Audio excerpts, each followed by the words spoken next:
খাটিয়া আওয়ামী লীগের একজন মন্ত্রী বর্তমানে, উনার একদম নিকটাত্মীয়, উনি কনফার্ম করেছেন আমাকে এই কথাগুলা। 48 ঘন্টা থেকে 72 ঘন্টা তারা অপেক্ষা করবেন। যদি আন্দোলন থামানো না যায় তাহলে সেনাবাহিনীর হাতে শেখ হাসিনা ক্ষমতা দিবেন। 144 জারি করে সেনাবাহিনীর হাতে ক্ষমতা দিবেন।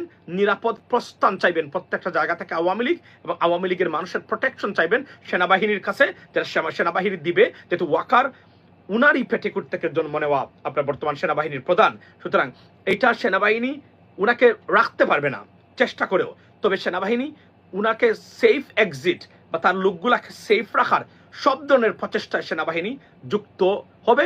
এটা কনফার্মেশন তারা মোটামুটি পেয়ে গেছে। এবং উনি আমাকে বলছেন, একদম যে মানুষটা আমাকে বলছেন, আমি আবার বলছি এই কথাগুলা কিন্তু ডকুমেন্টারি লিখিত না, তবে উনি আমাকে এই তথ্যটা দিয়েছেন। বলেছেন তারা সরকার এভাবে পদত্যাগ করবে না, সরকার আর্মির কাছে দিয়ে শেখ হাসিনা চলে যাবে, অর্থাৎ তাদের নিরাপদে। আমি বলছিলাম যে, আমি এই কথাগুলো বলি যে, আমি যখন বলছিলাম যে সরকার চলে গেলে কি হবে বাংলাদেশ আওয়ামী লীগের, তার যে প্ল্যানটা তখন আমার সাথে উনি শেয়ার করছেন। লেডিস এন্ড জেন্টলম্যান, আমি আপনাদেরকে শেয়ার করতে চাই যে সরকারের প্ল্যান বি হলো সরকারের অর্থাৎ আর্মির কাছে ক্ষমতা দিয়ে শেখ হাসিনা চলে যাওয়া। আমি আবার বলছি, প্ল্যান বিতে কিন্তু আর কিছুই নাই এই মুহূর্তে হলো যে আন্দোলনকে দমানো থামানো, আওয়ামী লীগকে ছাত্রলীগকে মাঠে রেখে পুলিশ দিয়ে যে কোন প্রকারে হোক আন্দোলন থামানো, এবং যেন আর কোন ধরনের বিক্ষোভকারীদের থামানো এবং পরিস্থিতি শান্ত করা। এটা মূলত তারা ফোর্স প্লাস তার ডায়লগের কথা দুটাই বলছেন তারা। সুতরাং ফোর্স হচ্ছে বয় দেখানো ছাত্রলীগ যুবলীগকে দিয়ে, আর ডায়লগ হচ্ছে শেখ হাসিনার দরজা খোলা। এটা চেষ্টা করে যাচ্ছে, অর্থাৎ স্তীমিত করার প্রক্রিয়া। এবং যারা নেতৃত্ব দিচ্ছেন তাদেরকে ঘুষ দেওয়া, তাদের পরিবারের সাথে যোগাযোগ করা, অলরেডি ডিজিএফআই ভেরি অ্যাক্টিভ, টাকা পয়সার থেকে শুরু করে যা কিছু আছে প্রত্যেকটা জিনিস বর্তমানে অফার করা হচ্ছে তাদেরকে।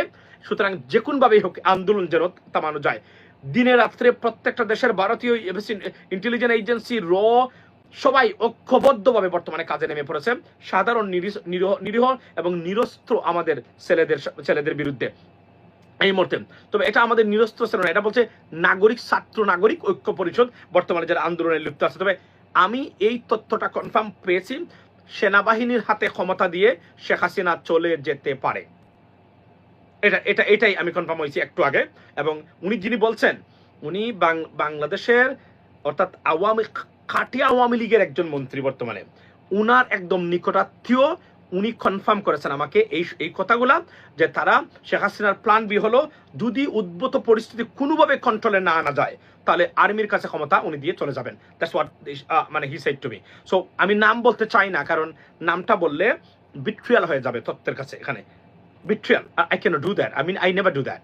আমার দুশ্মন আমাকে তথ্য দিলে আমি সেটা দিই না। তবে জাতীয় স্বার্থ যদি কোনো কারণে রক্ষিত হয়, না দিলে বিঘ্নিত হয়, সেটা অবশ্যই আমি মনে করি যেটা দেওয়া উচিত। তবে এই তথ্যটা আমি যেটা দিলাম এটা কনফার্ম, সেটা হচ্ছে শেখ হাসিনার প্ল্যান বি হলো বর্তমানে আন্দোলন যদি কোনোভাবে থামানো না যায়, একদম লাস্ট মোমেন্টে 72 ঘন্টা পর্যন্ত তারা বিষয়টাকে দেখবেন এবং তারা এই বিষয়টা পর্যবেক্ষণ করবেন, না হলে তারা দিয়ে যাবেন। এক্ষেত্রে আরো একটা তথ্য উনি বলেছেন যে বাংলাদেশ ব্যাংকের কর্মকর্তারা অর্থনৈতিক সেক্টর বা রিজার্ভ ব্যবস্থা ভেঙে পড়ার অলরেডি আশঙ্কা করে এই আশঙ্কা বা ওয়ার্নিংটা তারা গণভবনে শেখ হাসিনার কাছে পাঠিয়েছেন মন্ত্রীর মাধ্যমে। মন্ত্রী অলরেডি এটা জানিয়ে দিয়েছেন শেখ হাসিনাকে যে বিষয়টা অত্যন্ত জটিল। সুতরাং যে কোন সময় কলাপস করতে পারে টোটাল ব্যবস্থা, রেমিটেন্স আসছেই না।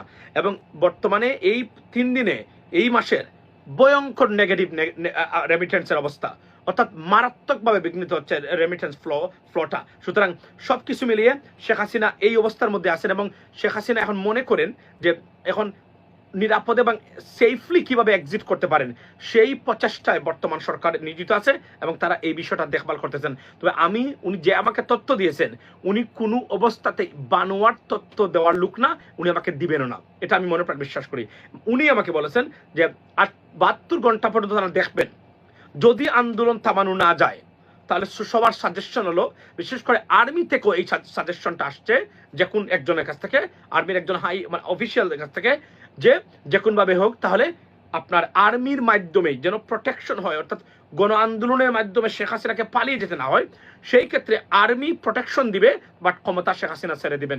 এটাই আমি কনফার্ম হয়েছি একটু আগে, ladies and gentleman. So therefore আমি এতটুকু আপনাকে বলতে পারি যে এদের সবকিছু তছনছ হয়ে গেছে অলরেডি, শুধুমাত্র নিজেদেরকে বাঁচানোর জন্য তারা বর্তমানে আছে। এবং এখানে আরো একটা জিনিস বলে রাখি যে আপনার অলরেডি পালিয়ে গেছেন, আপনি কল্পনা করেন আপনাদের যদি কমন সেন্স থেকে থাকে তাহলে বিশ্বাস করবেন তাপসের মতো ব্যক্তি এই মুহূর্তে দেশ ছেড়ে সিঙ্গাপুরে কেন গেল। যুগান্তর পত্রিকা এটা দিয়েছে, অনেক সোর্স থেকে আমরা খবর পেয়েছিলাম, বাট যুগান্তর কনফার্ম করেছে তাপস দেশের বাহিরে চলে গেছে সিঙ্গাপুরে, শামীম ওসমান চলে গেছে, পররাষ্ট্রমন্ত্রী অর্থমন্ত্রী বর্তমানে চলে যাচ্ছেন আজকের ভিতরে সবাই, অর্থাৎ এবং ব্যবসায়িক অনেক। সুতরাং দেশ ছেড়ে অর্থাৎ পালিয়ে যাওয়ার হিরিক পড়েছে বাংলাদেশ থেকে, সেটা যুগান্তর পত্রিকার আপনার রিপোর্ট, আমার রিপোর্ট নয়, সেটা আমি একটু আগে দেখেছি আপনার এখানে বা আমার যারা লিঙ্ক পাঠিয়েছেন তাদের কাছে।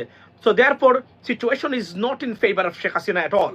আমি বাংলাদেশের যারা আছেন আজকের আওয়ামী লীগ ছাত্রলীগ যারা যেখানে আছে, যদি সবাই ঐক্যবদ্ধভাবে এদেরকে দাওয়া দেওয়া হয় তাহলে এরা আর রাস্তাতে কখনোই দাঁড়াতে পারবে না। শেখ হাসিনা চেষ্টা করতেছে দেশে একটা গৃহযুদ্ধ মানে তৈরি করবে, কেওয়াস এবং গৃহযুদ্ধ তৈরি করে ভারতের পরামর্শে যেন সে কোনোভাবেই ক্ষমতায় টিকে থাকতে পারে বা মানে মানে থেকে যেতে পারে। এটাই হলো শেখ হাসিনার বর্তমান পরিকল্পনা। না হলে উপায়ন্তর না হলে সেনাবাহিনীর কাছে ক্ষমতা দিবে, আরো কারো কাছে ক্ষমতা দিবে না, দেশে চলে যাবে, এটাই হলো তার প্ল্যান।